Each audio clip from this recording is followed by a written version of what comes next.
Hello, and welcome to the second Dungeon Masters Guild house. This is like a tentatively maybe a weekly podcast. We'll see how that goes. This is now episode 2. It's just an opportunity for me, Matthew Whitby, to sit down and chat to some of the amazing creators on the DMs Guild. And this week, I am very fortunate enough to be joined by RP Davis. Thank you very much for joining me today. Very glad to be here. No, honestly, wow.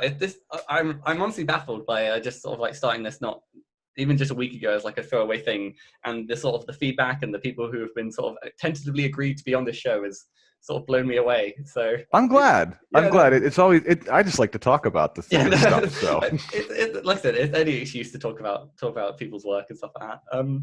Nice. So yeah, let's just jump into it. So Bob, if for the layman who maybe hasn't heard of your work before, what sort of products are you known for? primarily for gear, like magic items and stuff like that, and spells. I got my big break, if you want to call it that, from MT Black, who invited me to do a book with him and Travis Legg, which ended up being Xanathar's Extraordinary Vault. And that put me in front of a bunch of people. That still sells at least a couple of copies a day. So and that thing has been mithril for I don't know how long. Jeez. But that kind of got my name out there. Mhm. And since then, I've just put out a whole crap ton. I enjoy magic items. I really, really do. Whether it's weapons, armor, miscellaneous items, I love that stuff, and it gives me a chance to just be creative. And plus between you and me, I can knock out a book like that in a week. Yeah. So that helps. Yeah, I think it was so for the Inktober, I did a sort of like a magic item a day based on the theme sort of thing. And those sort of challenges are always quite fun. So I take it if I held you at gunpoint and said if you had to choose between spells and magic items, which side of the fence would you think you would fall? Well, that depends, because you may be aware that I started a monumental project that I regret to this day ever opening my pie hole about, called the Encyclopedia Formulae Arcana. Mm-hmm. Going working your way through the alphabet of every single spell that has ever been in D&D. I imagine there's probably at least 7, at least. Yeah, they told me in the beginning, you're a nut. And they're not wrong. I mean, there's a reason why I plan to do one a month. And we started, by this time, we should be halfway through it. Now, we're still working on E. Yeah. Because we're up to like 400 spells in E. In just E? Yeah. Jeez. Yeah, there were more than that in D. And okay, so that's the thing. So what percentage of those spells are sort of like named spells? Or are they just... Not many. Okay. Believe it or not. Like you would think there'd be a lot of Elminsters that and Elminsters that. There's like 3. Mm. There were more, there were a bunch of D spells, like Daltim's Fiery, blah, blah, blah. But surprisingly, there aren't a whole lot of the Bigbies. There were a lot of Bigbies. Yeah. That I could have released a separate book that would have been about 10 pages on just Bigby. I think there needs to be more, pompous mages out there. Need to put their brand on everything. I can't. I mean, Mordenkainen. There are so many Mordenkainen spells. We're going to have fun with that one. But that's M, and we're on E. Yeah, jeez. So, but that's all conversion. That's not creating. So that, oftentimes it's largely a matter of reskinning an existing 5e spell and saying, now, you know what, this shouldn't be a 3rd level spell because it's basically Ice Storm dealing electrical damage. So let's kick this up to 5th. Yeah. You know what I mean? Yeah. There's a lot of little fiddly things like that in there. And I imagine, the sort of things that would fly in, let's say, like 2nd edition, obviously don't fly in the same way anymore. Yeah, and there's stuff from 3rd edition 3.5 that we're simply not including because it doesn't make sense. Like something that deals, I don't know, 1d6 constitution damage. Oh, yeah. There's no 5e equivalent for that.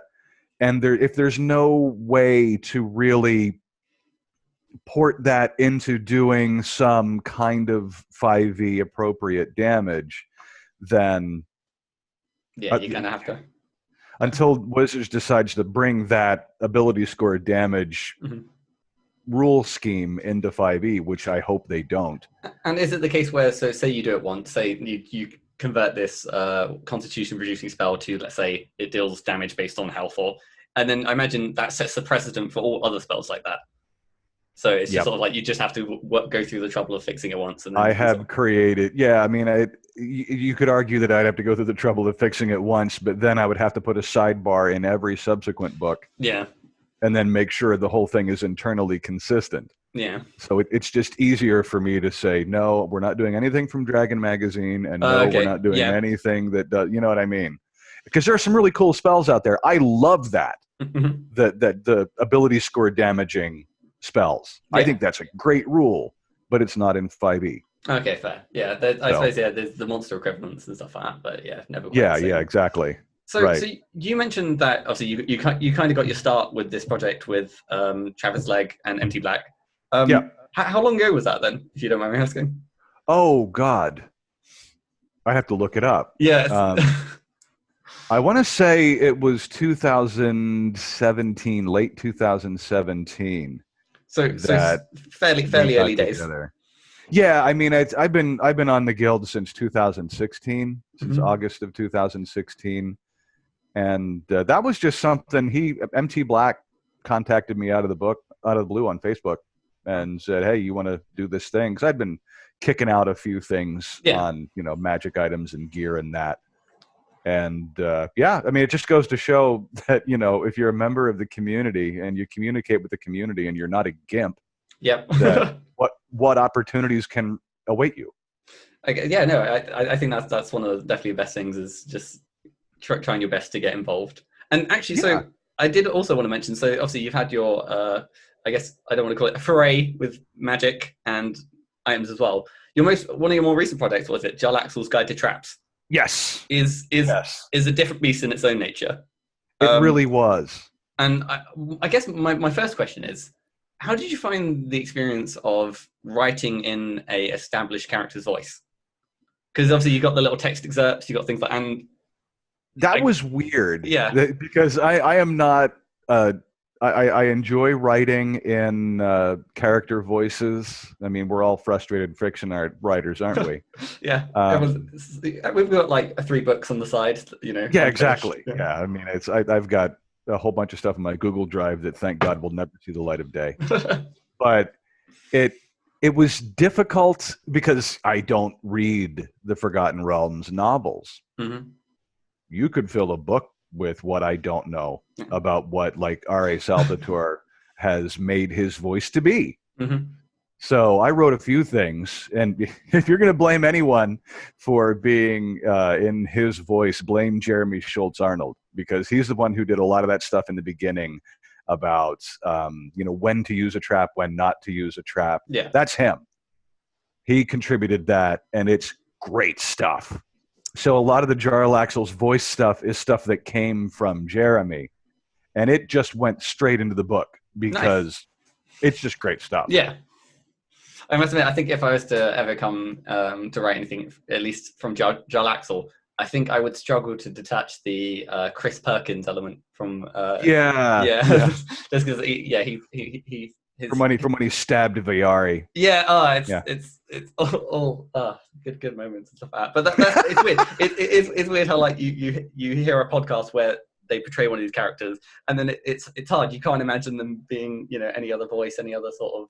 Oh yeah, it just become now that Chris Perkins started playing Drow with a French accent. It's become canonical.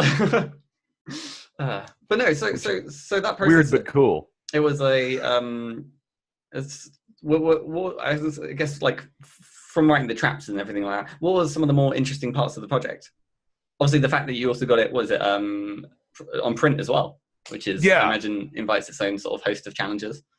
It did because rather than doing I had to be clever about it because there's only, not to be too technical about print on demand, you're only allowed to have so much ink on a page, and because we were using that blood spattered horror movie kind of page background, when we put the graphics, even just like the red colored text headers, suddenly the ink went a little up there. Yeah. So I had to go through that book with a fine-toothed comb and make sure that everything was set fine. But other than that, it wasn't that big of a problem. Okay. Print on demand is no big mystery. Although in the guild community we like to go about it. I imagine it's a thing to take it that next step. It's going from physical to digital to physical, where you actually have something tangible rather than just well, it's another skill set. Yeah. It's another skill set. You have to know the difference between CMYK and RGB and when to use it. I mean, layout is a skill set. Thankfully, I've been doing it for a long time in other places. So it's just a matter of, knowing that Lightning Source wants things, the printers want things in a certain way and giving them what they need. Yeah. Okay, cool. And that there's still some things about InDesign that make me want to put my fist through the screen. But because it's such a powerful program that I've been using it for literally a decade, and there's stuff that I still have to go, how the hell, Google? Yeah, no, I've yet to jump across into InDesign, but I'm sure the learning curve will give me a few weeks of intense fun experiences. I think it's formidable, but thankfully the help is also formidable. I think at the very least, I know there's everywhere. So if that's how you learn, man, easy. I know that at least in the DMsGuild Discord, I know there's at least some savants of InDesign that I can like, no. So, Nathaniel Roux, Gordon McAlpin. Gordon's a genius. Yeah. I mean, really. It's also interesting to sort of see when people start doing at least the layout, to see almost a diversity and stuff like that. Just because at least with Gordon's case and stuff like that, he's dude's got range in terms of layout. Yeah. Well, that is literally how he supports himself. Yeah. So I mean, he is really, really good at his job. So I guess to move away from the nitty gritty of printing. Sure. Yeah. And to get into the I guess. Man, I can tangent from my country. So I guess So let's start at the back. So how would you describe your sort of like creative process? Like when does a project start for you, and how do you start it?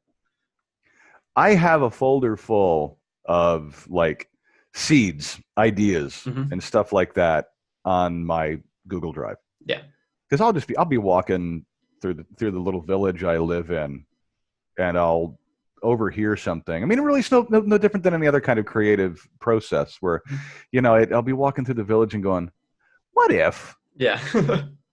Or I'll overhear someone, or like just yesterday, I met a little dachshund. Little shaggy, long-haired dachshund who was just having a blast with his master walking through the park. And this little guy, if he didn't have barbarian class levels, because he was unafraid of anything. Yeah. Just, hey, how you doing? And loving life. And I was thinking to myself, I could do something for Pugmire based on that. There's an NPC in Pugmire. So it making little notes. Thank God phones were invented, because now I can just do a voice memo on my phone. They don't hardly ever come to anything, but having all these little ideas, all these little things, that's where it starts. And from there, I try and take it farther. Like I'll just sit down later that day and go, okay, now what if I go, no, this is crap, and bin it, or at least kick it into a corner until I can, what is this again? Yeah. Because sometimes doing what is this again will let you approach it in such a fresh and new way that you can actually get around whatever problem was there before. Like in my case, because my memory's shot. Yeah. I don't remember what the problem was, and sometimes I can get around it. Or in the case of like you find a project that you're kind of interested in, but then you sort of put it on the back burner, go away and do something unrelated, but that gives you experience or like another sort of perspective, something that you sort of dip back in. There's a project that I'm working on because seems like a good enough time to tell it now. That I'm starting up my own game company. Oh, wow. Which sounds pretentious, but it's really just me hiding behind a name and a logo on my own website and drive through RPG and stuff like that. But the idea was to come up with my own campaign setting. Nice city setting, you know, kind of dark, kind of gritty, kind of not the people riding flying carpets and stuff. Yeah. But, you know, a little less than. Anyway, I was having trouble getting all the work done. And then I happened to be flipping through Drive-Through RPG looking for something else, which is up and how it happens, and realized that, hey, you know what? I could kill a lot of birds at one stone here. Hire people, you know, throw some money around the tabletop RPG freelance community to do some, you know, 1,500, 2,000 word locations. Yeah. Like a tavern or a temple or a bathhouse or a whorehouse. I don't care what it is. So then I put out a call on Twitter and got 200 plus people saying, here's me. I would like to write for you. And it's going to start with like 12. So how have you found it? So I imagine as well. So like, what was it literally just because of where you are creatively that you're starting to feel at that point where it's like, I can now begin to sort of like divvy up tasks. I can be a sort of Yeah, exactly. I don't need to control every single part of a project. That is a thing that I learned from being involved in collaborations, which is another reason why I think collaborations are so valuable for guild creators to get involved in. Because you learn the separation of powers. You learn you learn when you're a creator yourself just how not easy it is to wear every hat when you're running your restaurant. I think so. For me as well, I think one of the great things about collaborating is almost the ability to sort of have your hands off the work, to submit something, and then when they give you the green light, you're done. And it's like it's and when you're the sort of the creative lead or when it's your project and stuff, it's very easy to be like, well, it's not done yet because there's still this bit, It is so easy for a work to never ever be done. Yeah. You're going to always be fiddling with it. That's why I spend very little time anymore on adventures. I like to write adventures. I really enjoy it because, like everybody else who's involved in this business, I'm a storyteller at heart. Yeah. And they don't really sell for me as well as my other stuff because I'm not as well known for it. And they require things like polishing and play testing and stuff like that in order to be super, super good. And I ain't got time for that. Yeah. So I fire off the story, and I generally do them in Word because why not? Yeah, I mean, if it works, it works. Yeah, and then as soon as it's done, right? I send it to my wife. She makes sure that all the T's are dotted and I's are crossed, and that I'm not spelling the TEH, and then I get it back. And then I can just go, okay, export the PDF. Yeah. Then don't touch it. In fairness, I think as well as like there's the curious problem, or not problem, but one of the unique things about adventure writing is that I think sometimes when running any adventure for a party, you can't always run it as is. No. There's some cases you can, especially in those cases where you provide character sheets if it's like a complete one shot.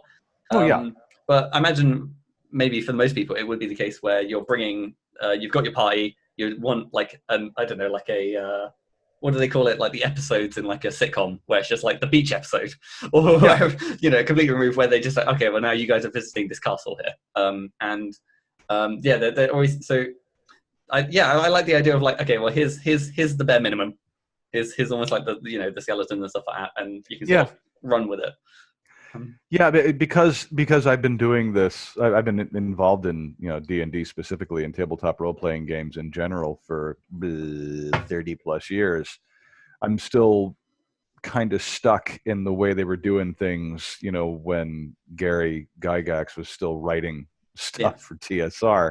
So that's why the online debates that rage about read aloud text amuse me. So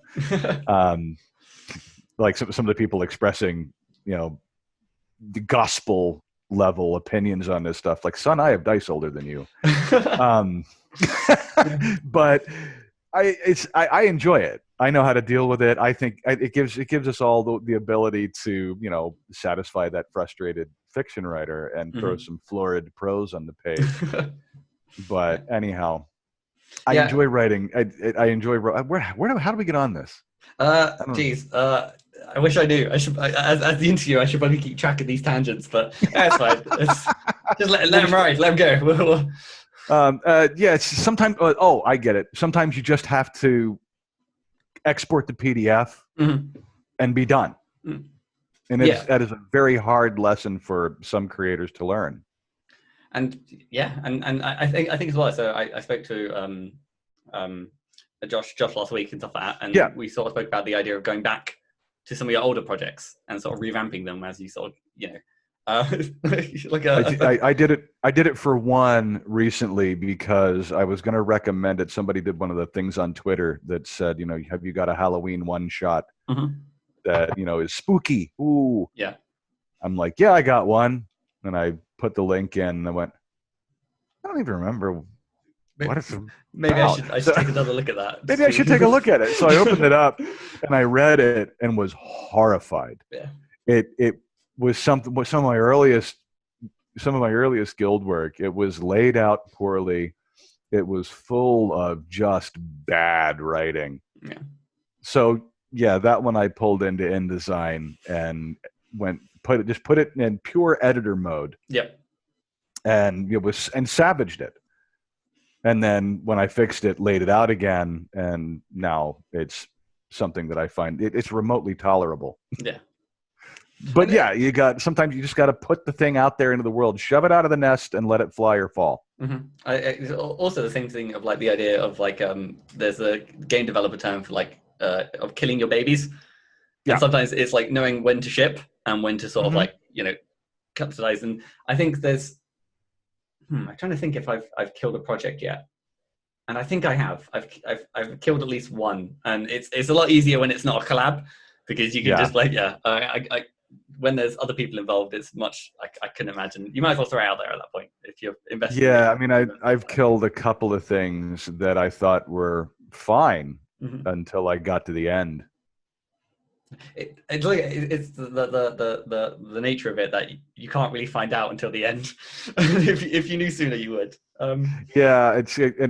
My wife has also been a gamer since wo dang long, and she's very picky about the stories she consumes, whether it's stuff that she's binging on Amazon Prime or a book or a game, whatever. So I can always throw the story idea in front of her, and she will honestly, because we've been married for nearly 20 years, and she's not afraid to look me dead in the eye and go, "That sucks." But I imagine it's nice to have that on it, because sometimes when you're too close to a project, you need that sort of. I go and I cry. Yeah. But she tells me to snap out of it. She's like, "How many words do you have done so far?" I don't know, 2,500. Rookie numbers, Right, right. It's barely the outline for the first draft. So she's like, "Suck it up, cupcake." So I guess to bring it back around to your sort of creative process as a whole, then, what would you say is like the two sides? So what is the hands down your favorite part of the experience, and what do you loathe, or what do you try and put off, or? I think my favorite part of we'll talk about magic items and spells and stuff. Yeah. Because a lot of what I do is conversions from previous editions, whether it's spells or magic items. And for me, a lot of that is really digging into trying to figure out what the original designer's intent was and make that work, make that coincide with the 5th edition designer's intent, because there's a lot of the older stuff is a lot more crunchy. Number one, so you have to, all right, well, what are they trying to do? Is this basically firebolt but dealing sonic damage? What is it? Thunder damage, sorry.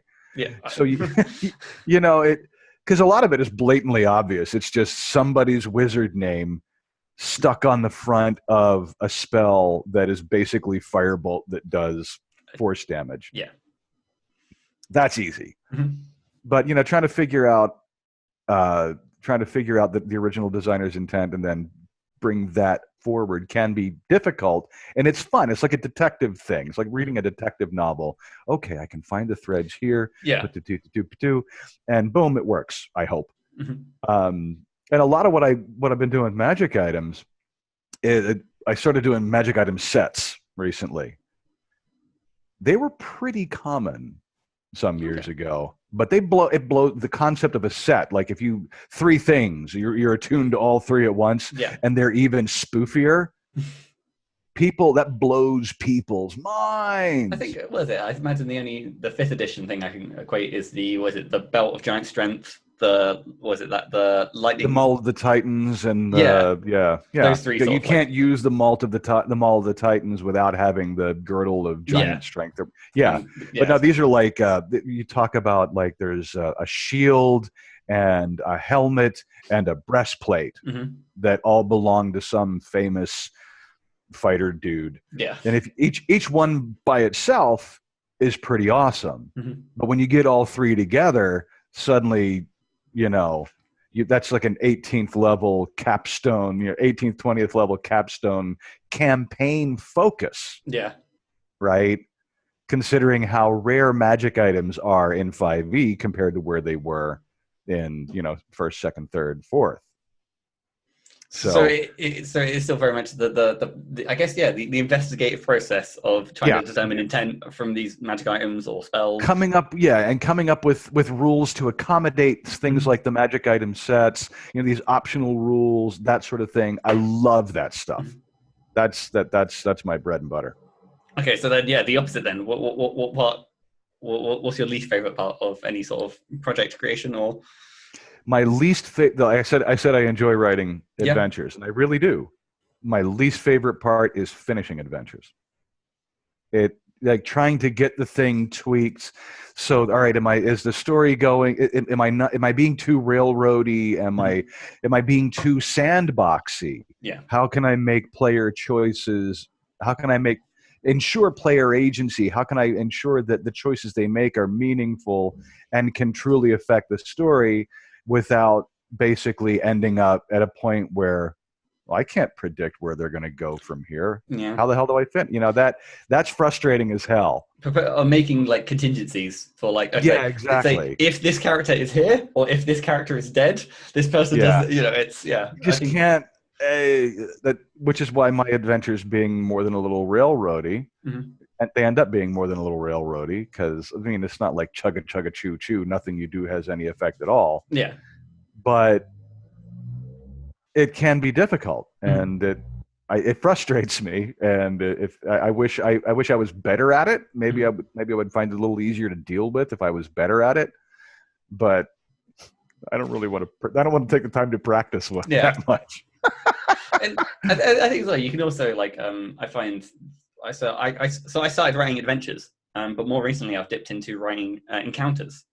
Yeah. And I think encounters are a very interesting way to sort of have that almost like that adventure experience, because depending on how you write it, it could either be self-contained or it could lead on to a whole adventure.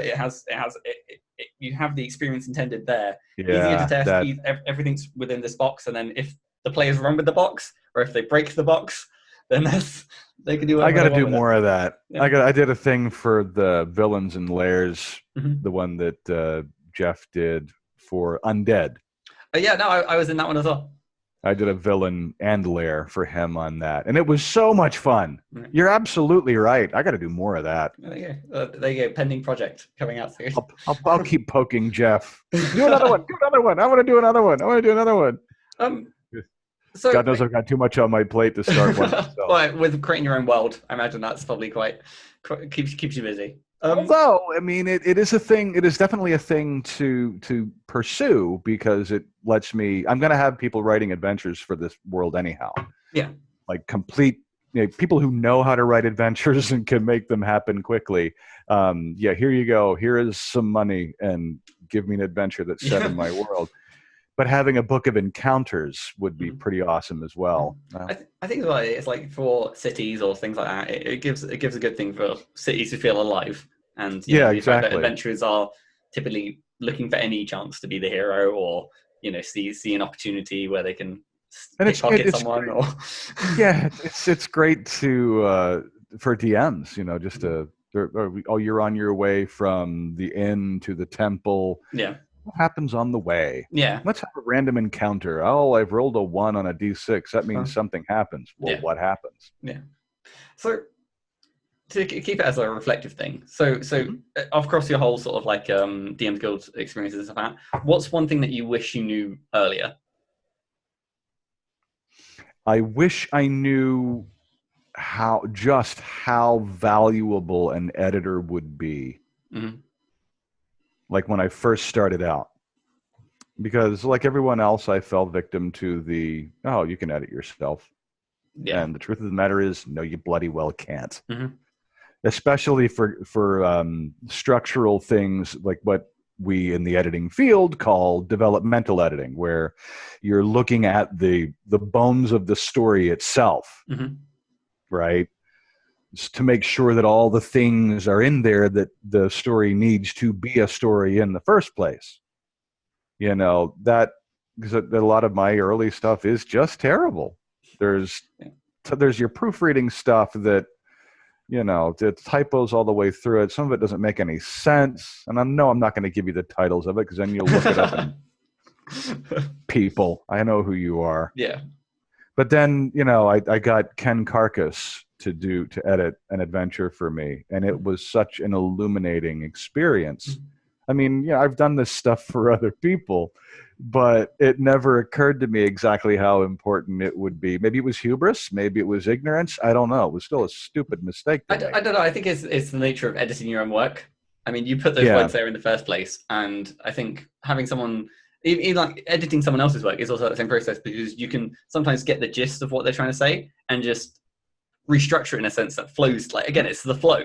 And when it's you write necessarily in your own flow, which is why sometimes you can get caught in that thing. I think I said editors will also ask you great questions, like you know, I know there are 3 off the top of my head: Ken Carcass, Chris Waltz, though he's not doing a whole lot of guild work these days. He's so busy with Cubicle 7, and Adam Hancock. Yeah.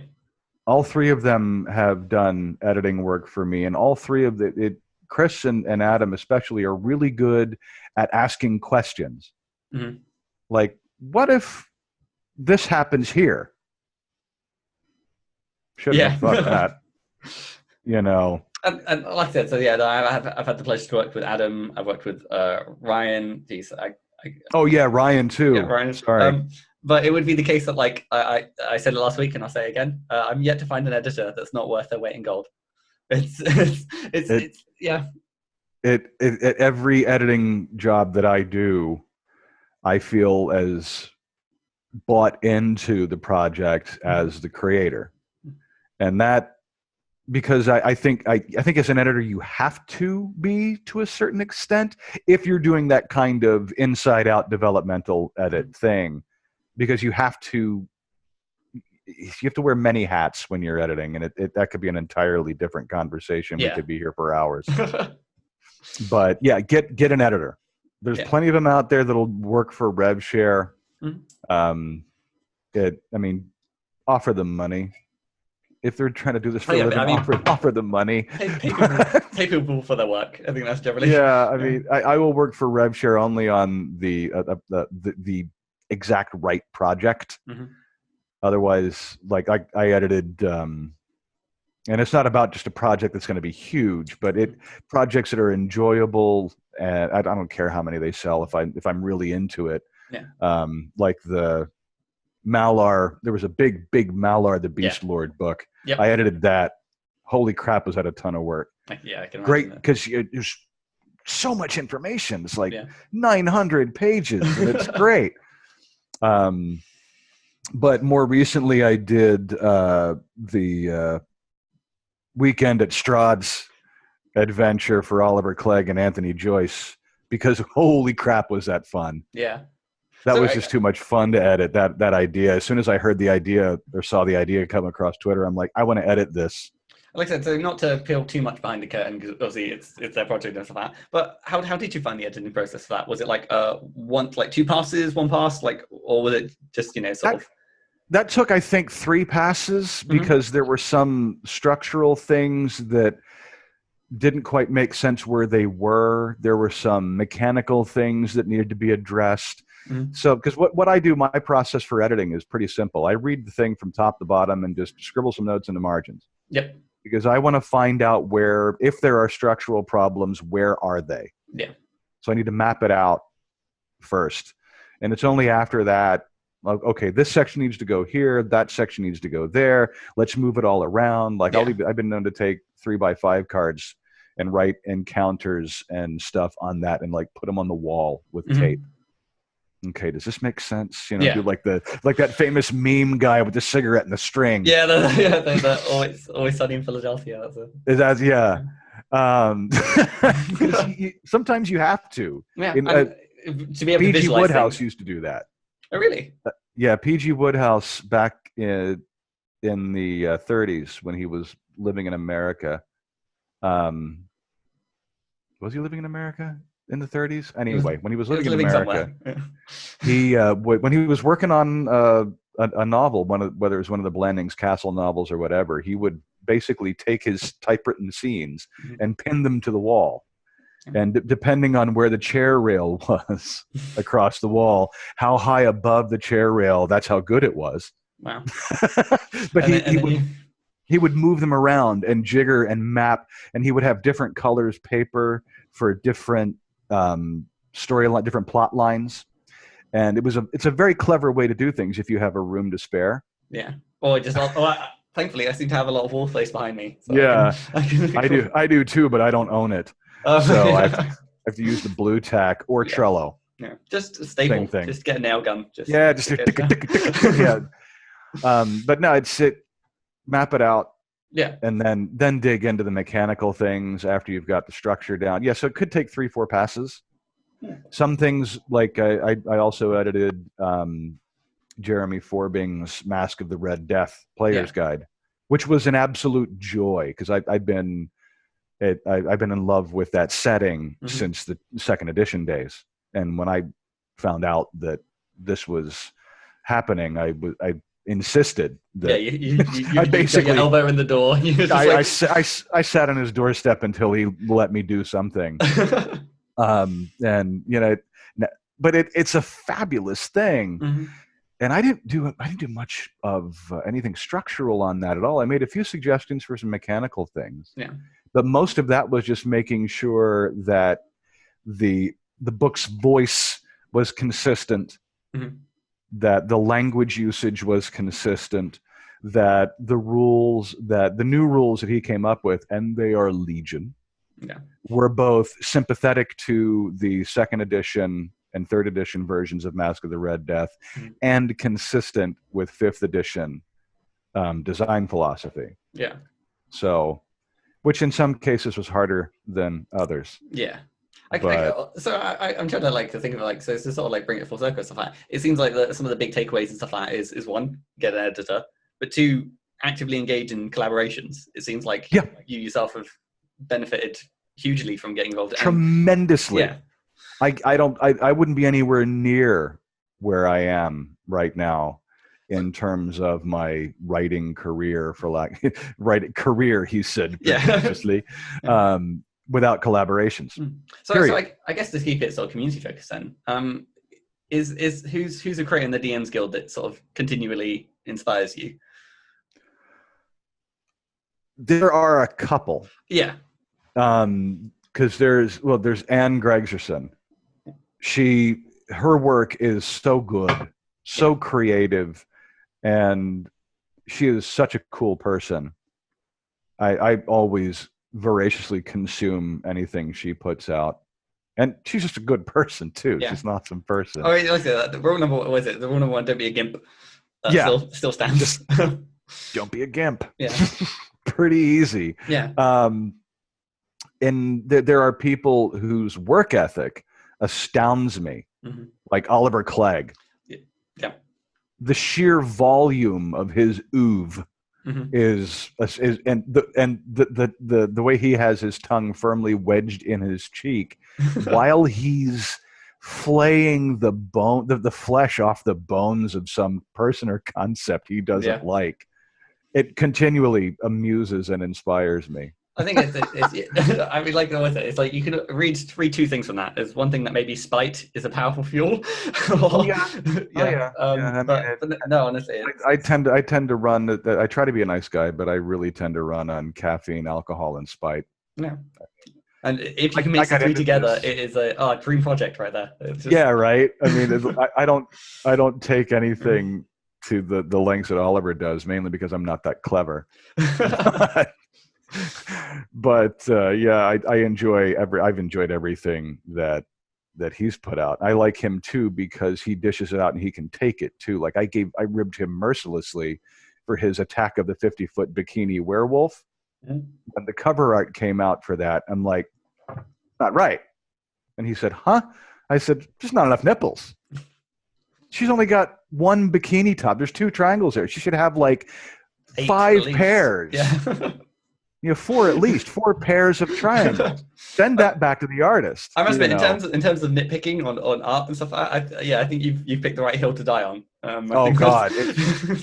One of the Discord servers I was reading last night, they were talking about the Cats movie that I hear is coming out. Yeah. And, one of the reviews I read about that this morning, I think it was the Irish Independent, was bitching about how there are so many breasts, but not a single nipple. Wow. Well, again, the nipples are offensive. Breasts are fine. Critics are savaging that movie. And I'm just sitting here going, because I have carefully nurtured a visceral loathing for that stage show since about 1986. Are we unpacking something deep here? Is this? No, I've just always hated Cats. I'd always just thought it was stupid. But, it's Broadway. So most of it's stupid. When you unpack Les Miserables, the book is terrible. I must admit, in planning our conversation before, I didn't quite interpret or expect this tangent to go the way it did. But no, I'm glad. I'm glad we went on that was the journey. I'm glad we went on together. Theater is one of my things that I love, and I don't get to do anymore since we moved from the States. Yeah. But So you may have noticed, those who've encountered me online may have noticed I happen to have some strong opinions about stuff. So and maybe some theatrical flair occasionally. Drama. So actually, not exactly RADA trained, but So actually, yes, I am. I have a piece of paper that says I am RADA trained. Well, there you go. That's all you need. Which is a dumb story, but it was one of those things that had my wife and I went on a cruise. Oh, very nice. And they happened to have this daily activity where they had this troupe of young RADA graduates who were performing, and as part of their job on the ship, they taught a class every day. Oh, and you could tag along and get a certificate. Yeah, exactly. And at the end of it, we got a certificate. Nice. So I am RADA trained. I'm still friends with them on Instagram. Well, that's all that matters. That still counts. God, we got rip-roaring drunk the one night together. I think I could pretty much almost tackle 2 questions at the same time, because the 2 things is what you're working on next, and 2, what is a dream project of yours. But I imagine creating your own, whole setting on drive-thru would you consider this to be tackling a dream project, or? I want to say yes, because who doesn't want to see their own setting, out there for other people to consume. Yeah. But I also know that settings, they don't sell. Fair. Everyone has their own setting, and it's got to be really different and quirky, which means that few people are going to find it attractive. Or it's got to be, humongous and all-encompassing, which means you're Ed Greenwood. Yeah. And I am neither. I have a hat that kind of looks like the one Keith Baker wears, but that's as close as I'm going to get. Yeah. to him. But so yeah, it is a dream project, and I hope to get it out in 2020 because I don't want to kickstart it. I want to do it all, cash in the barrel head. And you mentioned you've got like potentially 12 authors all sort of throwing their hats into it. I just have to send them the emails to say congratulations, the magic fairy has you have the golden ticket. Yeah, you have the golden ticket. Here's you have 2,000 words. It's due the end of January, so I have to. I like the idea that it's a golden ticket with almost like a bill notice. So right. You have 2 months to comply with. It's coming due. It's coming due. So yeah, that's the dream thing. That's the dream for 2020 is getting a flood of stuff out there for Kabouter Games on Drive-Thru RPG and elsewhere. Get kaboutergames.com launched. That's the dream. Yeah. What am I working on now is a supplement to Mask of the Red Death. Oh, very nice. I haven't really settled on the final title, but it's probably going to be like Harker's Handbook. Very nice. And so it's going to be things like monsters and a who's who in Gothic Earth, some arch villains like I just finished last night. I put the final touches on Professor Moriarty. Very nice. It's not the same little hottie as on the Benedict Cumberbatch Sherlock ladies. Maybe. No. Although that guy is pure evil. I forget his name. That actor. Anyway, great actor. Yeah.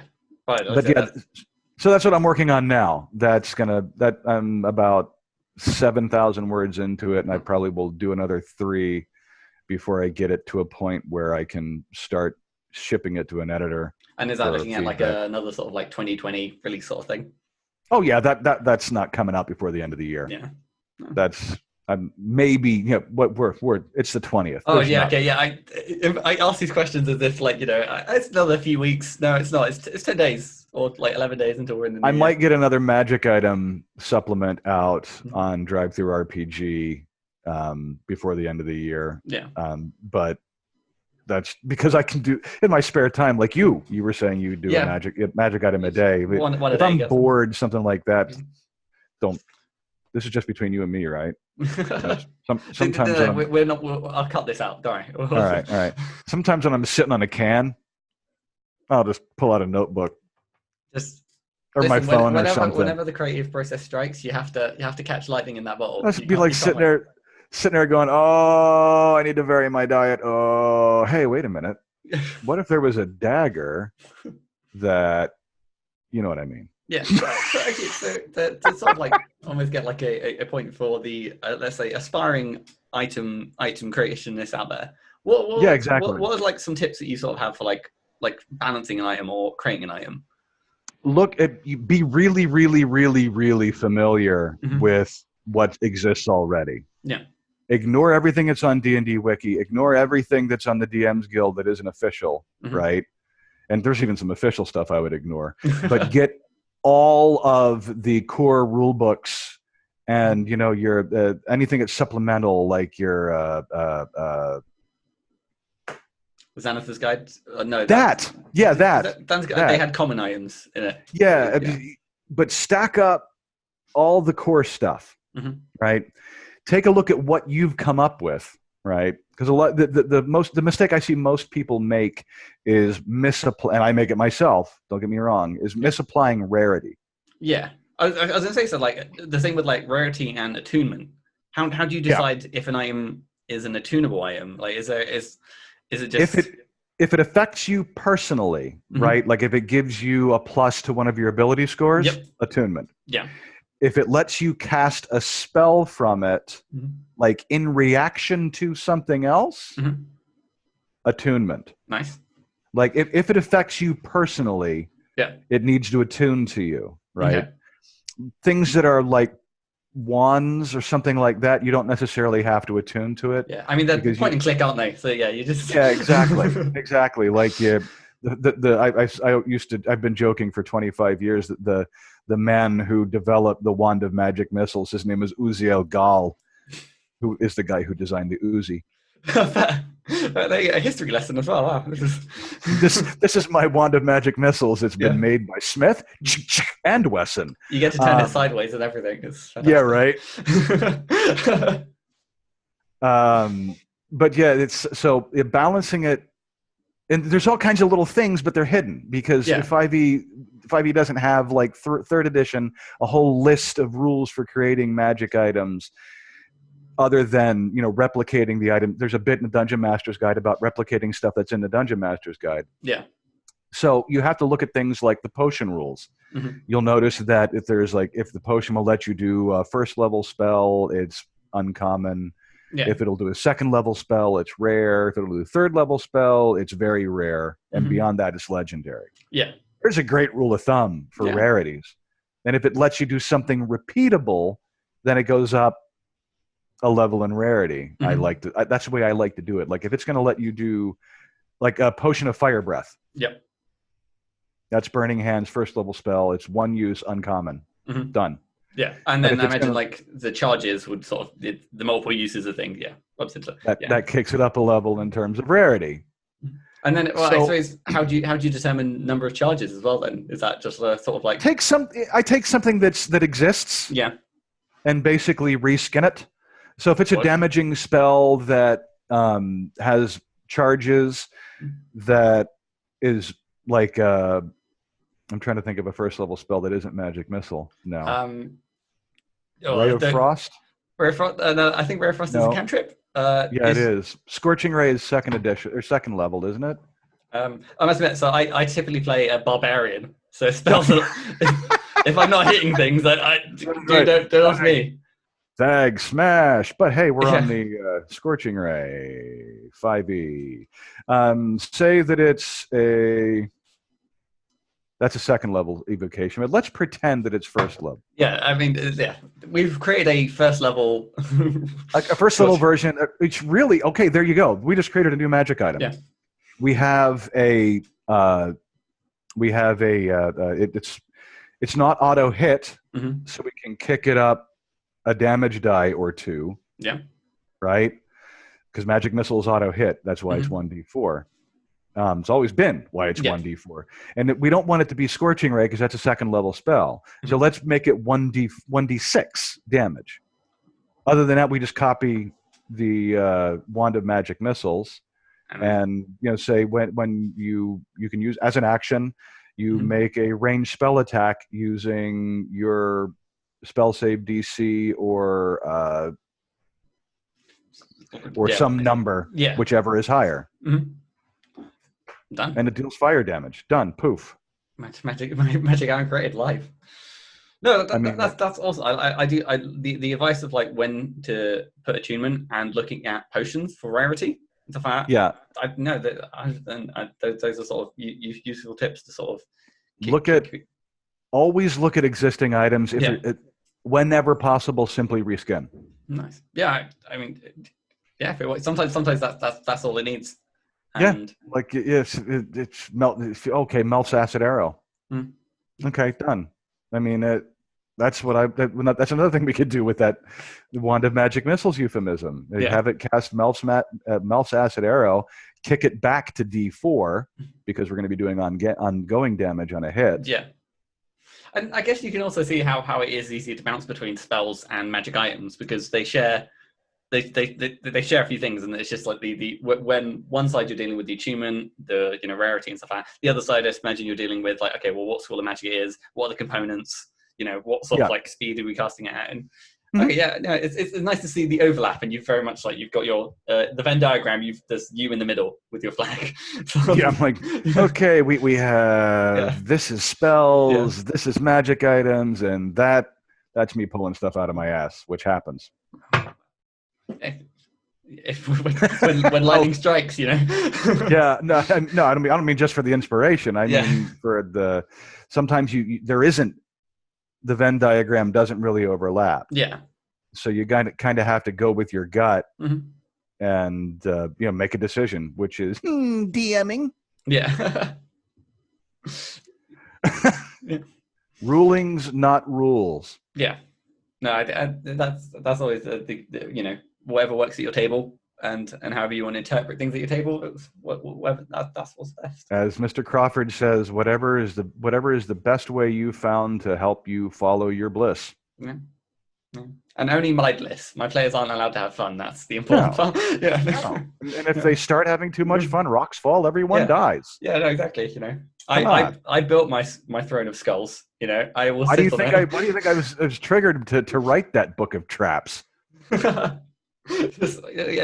were too happy. We needed to sort of spice things up.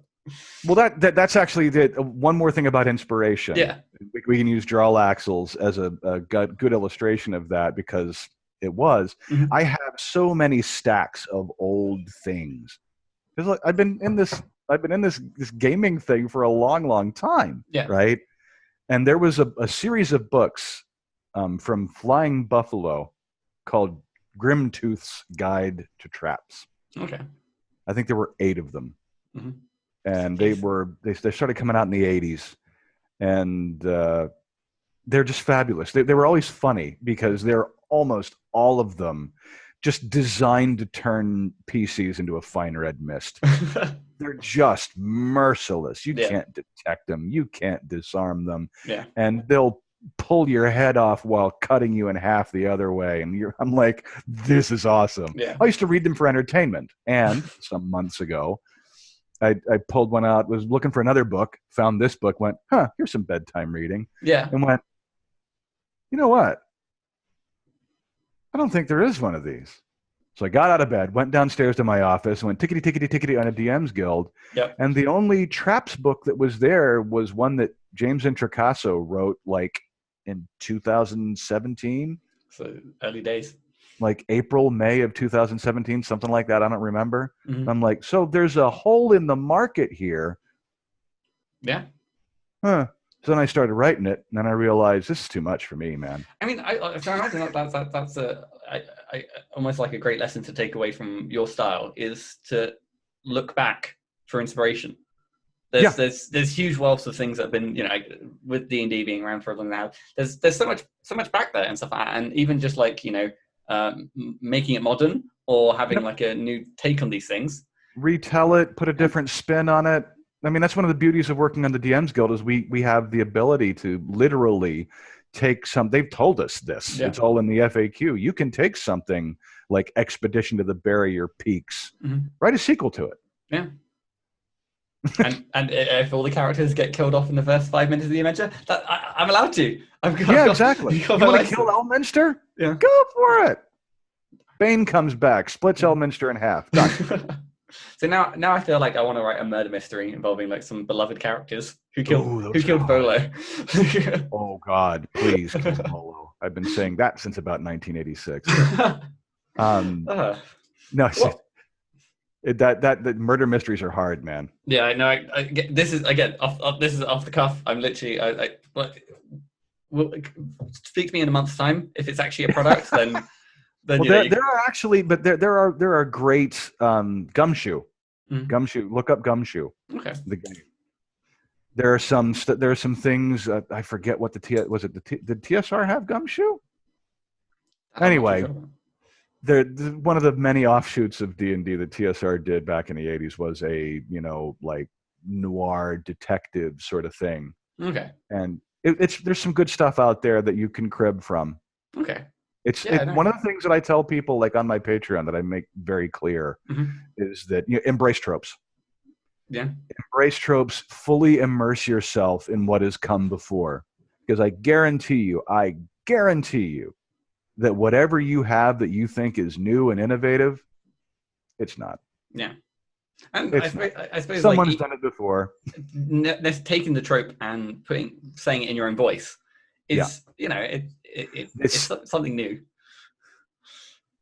It's been done before, but you might do it better.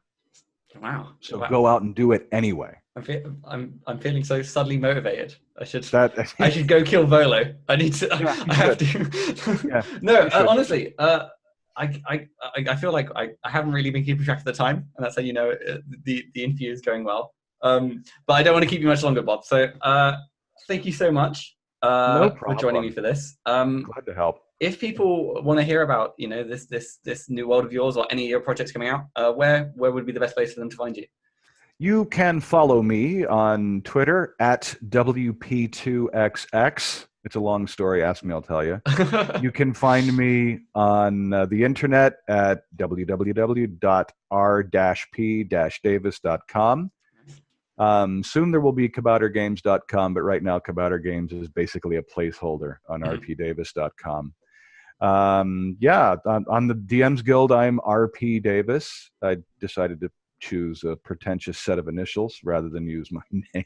But they're really my initials. Well, I was going to say, was it? So yeah, between MT Black and JV Parry, C Parry. JVC Parry. So it's a trend. Yeah, no. It is. Like I said, we'll be sure to have a link to the DMs Guild, at least the list of all your projects. They'll be in the description somewhere. So okay, cool. Yeah, I mean, other than that, that's best place to find me.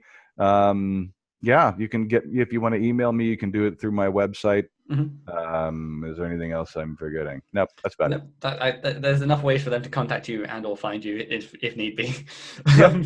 Which sounds way more ominous now that I've said it. But no, honestly, thank you once again. Again, I'm running to the problem where I need to think of a suitable way to close the podcast. But you know what? We'll just keep it relaxed. We'll just thanks again for listening. Be sure to tune in next week. I've got a few people lined up, so do not be alarmed. It's just getting people together and stuff like that. And I'm fairly sure the webcam will be improved over time. You'll have different backdrops. I'll be live somewhere else. It's going to be exciting. So stay tuned for that. And bye.